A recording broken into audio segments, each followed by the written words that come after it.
বিয়ের আগে তার বাবার কাছে রানী হয়ে থাকে আর শ্বশুর বাড়ি আসলেই নাকি চাকরানি হয়ে যায়। নমস্কার বন্ধুরা, আমি পূজা আর বেঙ্গলি ঘরকন্যা পূজা চ্যানেলে আপনাদের অনেক অনেক স্বাগত। আশা করছি আপনারা ভালো আছেন, সুস্থ আছেন। আমিও কিন্তু খুব খুব খুব ভালো আছি। সকালবেলা উঠেই এই কাজগুলো মাস্ট, কারণ এগুলো বিছানা টিছানা গুছিয়ে একেবারে পরিষ্কার করে তারপর রান্নার দিকে যাব। আর তোমাদের দাদাও রয়েছে, তো দাদা তো কোনো হেল্পেও লাগবে না, কোনো করেও দেবে না কোনো কাজ। ওই একটু চা করে দেওয়া হয়েছে, গ্রিন টি, বসে বসে খাচ্ছিল আর টিভি দেখছিল, আর আমি এদিকে টুকটুক করে কাজগুলো সারছিলাম। প্রথমেই শুরুতে যেটা বললাম সেটা হয়তো শুনতে অনেকেরই খারাপ লাগবে, বেশিরভাগ ছেলেদের খারাপ লাগবে, কিন্তু বিশ্বাস করো এইটাই সত্যি। আমি কিন্তু কোনো খারাপ মাইন্ডে রানী বা চাকরানির কথাটা বলছি না, কারণ একটা মেয়ে বিয়ের আগে এই কাজগুলো হয়তো করেই থাকতো, তবে ওই যে সেরকম একটা ব্যাপার ছিল না যে করতেই হবে। অনেক সময় আমরা কাজ করতে ভাল লাগতো না, মা করে দাও তো, কিন্তু এখন আর সেটা কিন্তু হবে না। এখন নিজের ঘরের কাজ নিজেকে করতেই হবে, আর যখন ইচ্ছা করবে না তোমার করে দেওয়ারও কেউ থাকবে না। এই মাইন্ডে আমি কথাটা বললাম। তবে ওই যে রানী চাকরানির মধ্যে এটাই পার্থক্য, আগে বিয়ের আগে যখন ব্লগ বানাতাম সেজে গুজে সকালবেলা উঠে মা আজকে আমি ব্লগ বানাবো, আমার প্রচুর কাজ, তুমি একদম আমাকে কোনো কিছুর দিকে বলবে না। তবে এখন দেখো বিয়ের পর সংসার করে সব কাজবাজ করে রান্নাবান্না করে তারপর আমার ভিডিওর পেছনে টাইম দেওয়া হয়। তবে বলবো না যে ভিডিওতে টাইম দিই বলে কেউ আমাকে কোনো অবজেকশন করে। এই বাড়ি থেকে আমাকে কেউ কোনো অবজেকশন করেনি, আর আশা করছি কোনো দিন করবেও না। প্রথম প্রথম তারা আমার কাজটা বুঝতো না, যে কি করছে বা কি করছিস তুই, এটা এখন বাদ দে, এরকম হয়তো বলতো। কিন্তু এখন বিশ্বাস করো, তাদের যদি আমি বলে থাকি যে আমার ভিডিওর কাজ আছে, হয়তো তারা কোনো অবজেকশনই করে না। আর তবে আগে আমি হয়তো কোনো কাজ করতাম না বিয়ের আগে, তবে এখন কিন্তু প্রত্যেকটা কাজ করে পুরো সংসারের সামলে তারপর আমি আমার ভিডিওর দিকে কাজটা করি। এই কারণেই আমি বললাম। তো এদিকে দেখো আমি কিন্তু সকালবেলা উঠেই আগে জানো তোমরা যে ঘরদোর গুছিয়ে আমি একটু ফ্রেশ হয়ে নিই, কারণ আমি একটুখানি চুল টুল বেঁধে তারপর রান্নাঘরে যাই। মা আগাগোড়াই বলতো যে চুল না বেঁধে একদম রান্নাঘরে যাবি না, সে খাওয়ার সময় হোক বা রান্না করার সময় হোক, চুল একদমই না। এটা কোনো কুসংস্কার বা কিছু নয়, এই কারণেই মারা বারণ করতো যাতে চুলটা উড়ে রান্নার মধ্যে না পড়ে। তো এদিকে তোমাদের বলেছিলাম যে আমি সব কাজ সেরে তারপর রান্নায় আসবো। আর এদিকে আজকে বিরিয়ানি করছি, তো আলুটা সেদ্ধ বসিয়েছি, এমন কিছুই আলুর মধ্যে দিইনি, একটু কালার দিয়েছি, গোটা গরম মশলা দিয়েছি, গোলাপ জল কেওড়া জল দিয়েছি, দিয়ে আমি আলুটা একটু সেদ্ধ হতে বসিয়ে দিয়েছি। চন্দ্রমুখী আলুতে করলে তোমরা 2 সিটি দিলেই হয়ে যাবে, যেহেতু এটা আমি জ্যোতি আলু দিচ্ছি তার জন্য আমি ওই 3 থেকে 4 সিটি দেবো, কারণ জ্যোতি আলু না সহজে সেদ্ধ হতে চায় না। তো এর জন্য আমি 3 থেকে 4 সিটি দেবো। আর এদিকে আমি পেঁয়াজগুলো কুচি কুচি করে নিচ্ছি। আজকে আর বটিতে করলাম না, ভাবলাম এখানে বসে বসে কুচি কুচি করে নিই। এক এক সময় না কাজ করতে খুব ভালো লাগে, এক এক সময় কাজ করতে একদমই ভালো লাগে না। তারপর এদিকে দেখো প্রথমে তেল দিয়ে তারপর বেরেস্তা ভেজে নিচ্ছি। পেঁয়াজগুলো না হালকা দুধ ছিটিয়ে একটুখানি কড়া চটকে নিয়েছি, কেন কি বলো তো, এতে না পেঁয়াজের কালারটা খুব ভালো আসে আর পেঁয়াজটা একটুও তেতো হয় না খেতে। তবে এক ফোঁটাও কিন্তু আমি নুন দিইনি, কারণ নুন দিলে পেঁয়াজ নরম হয়ে যাবে। তো এদিকে বেরেস্তাগুলো তুলে নিচ্ছি, তারপর এবার মাংসটা বসিয়ে দেবো। চাল আমি একদিকে বসিয়ে হয়ে গেছিলো আমার ভাত করা।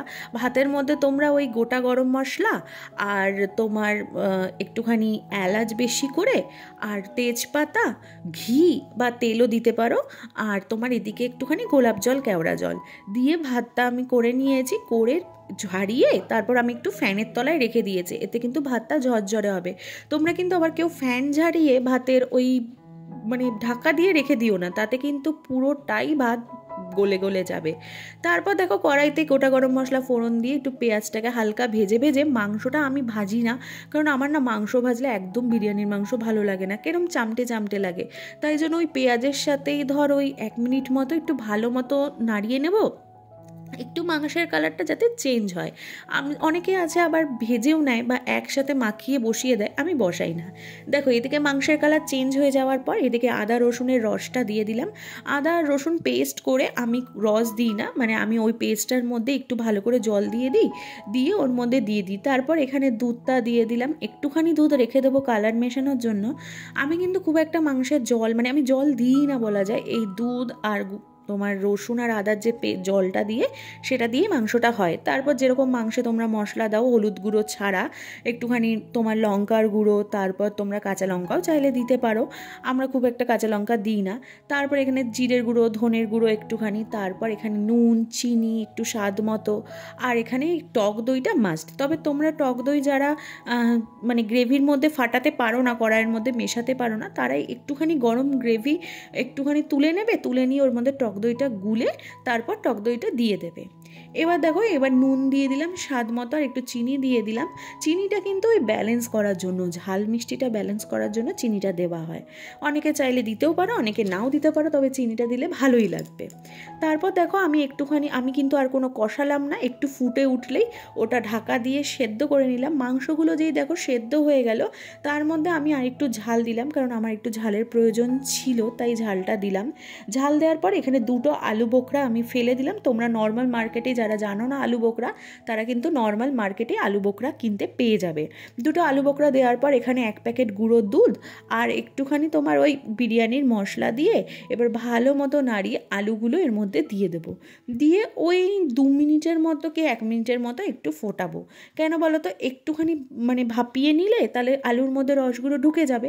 দিয়ে গ্যাসটা জোরে করে দেবো। তোমরা যতটা গ্রেভি রাখতে চাও, তোমরা যদি পারো এরকম গ্রেভি শুদ্ধই হয়তো মাংস মানে হাঁড়িতে দিয়ে তোমরা অনেকক্ষণ দম দিতে পারো, তবে আমি গ্রেভিটা কমিয়ে নিই, কারণ অনেকটা বেলা হয়ে যায় রান্না করতে করতে। তারপরে একটা বাটির মধ্যে দেখো, যেহেতু আমার কাছে কেশর নেই, তাই একটা বাটির মধ্যে আমি একটুখানি খোয়া ক্ষীর আর ফুড কালার দিয়ে এটাকে ভালো মতো মিশিয়ে নেব। অনেকেই হয়তো বলবে ফুড কালার ইউজ করা ভালো নয়, তবে দেখো একটুখানি দুধের মধ্যে ফুড কালার ইউজ করলে কোনো খারাপও হয় না, কারণ এটাতে কোনো সাইড এফেক্টও নেই আর কিছুই নেই, জাস্ট কালারটা হবে। তো ওইদিকে দেখো আমার মাংস মোটামুটি পুরোই হয়ে গেছে। তারপর আমি একটা হাঁড়ি সাজানোটা তোমাদের মাস্ট দেখিয়ে দিই। হাঁড়ির মধ্যে একটুখানি ঘি মাখিয়ে দিলাম, তারপর 2-1টা চাল ছিটিয়ে দিয়ে ওর মধ্যে আমি মাংস, আলু শুদ্ধ সব দিয়ে দিলাম। আর যারা চন্দ্রমুখী আলু দেবে তারা কিন্তু তোমরা 2টো লেয়ারে হাঁড়ি সাজাবে। 2টো লেয়ারে দিলে 1 লেয়ারে ভাত দিয়ে তারপর মশলাপাতি দিয়ে আলুটা দিয়ে আবার একটা ভাতের লেয়ার সাজাবে। আমার যেহেতু 2জনের মতো বিরিয়ানি হচ্ছে, তাই জন্য আমার আর 2টো লেয়ার করতে হয়নি। তবে মাংসগুলো তলাই দেবে, তাতে কিন্তু বিরিয়ানির টেস্ট ভালো হবে। হাঁড়িটা দেওয়ার পর এখানে বিরিয়ানির মশলা দিলাম, ঘি দিলাম, গোলাপ জল, কেওড়া জল, তারপর ওই ফুড কালার যেটা মিশিয়ে রেখেছিলাম ফুড কালারটা দিলাম। দিয়ে এখানে আমি কিন্তু খুব একটা আতর ইউজ করি না, অল্প আতর ইউজ করি, আর এখানে ঘিটাও আমি অল্প ইউজ করি। এখানে ঘি দিলাম আর তারপর 2-1টা আলু বোখরা আরও ভেতর থেকে দিয়ে তারপর আমি বেরেস্তা দিয়ে আমার হাঁড়ি সাজানো রেডি। তো এদিকে দেখো আমি কিন্তু দমে বসিয়ে দিয়েছি, ওই 10-15 মিনিটের মতো দম হোক, ততক্ষণে আমি স্নান টান করে তারপর তোমাদের সাথে দেখা করছি। দেখো স্নান টান করে আমি খাওয়া দাওয়ার পর আর দেখা করিনি, কারণ খাওয়ার সময় ভিডিও করা তোমার দাদা একদম পছন্দ করে না, তোমাদের দাদা, তাই আমি ভিডিও করিনি একেবারে। আজকে জানো তো ঘুমিয়েছি পর্যন্ত, এর জন্য চোখ মুখ দেখলে বুঝতেই পারবে।